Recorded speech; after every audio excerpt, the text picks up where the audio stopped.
Легитимно право. Актуелниот претседавач со конститутивната седница ја прекина собраниската седница која ќе продолжи утре во 11 часот. Пратениците од СДСМ апелираа наместо да се троши време од пратениците на ВМРО ДПМН за меѓусебни реплики и контрареплики да се премине на избор на нов собраниски спикер.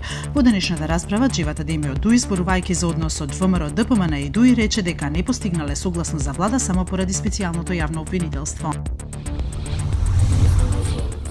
Обвинителството на чело со Марко Зврлевски доставило барање за заштита на законитоста за притворот на бизнисменот Сеат Кочан, потврди за Алсат М новиот претседател на Врховниот суд Јово Вангеловски. Од основното јавно обвинителство засега нема одговор со што Зврлевски има надлежност да достави вакво барање до Врховен суд. Бизнисменот Кочан повеќе од 2 недели е во бегство.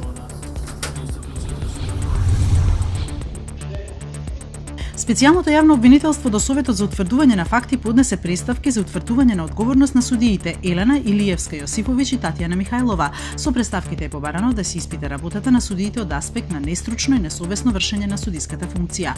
Представката за Илиевска Јосифовиќ е за случајот Трезор, во кој осомничен е поранешниот шеф на УБК Мијалков, додека за Михајлова е за случајот насилство во општина Центар, во кој обвинет е Никола Груевски.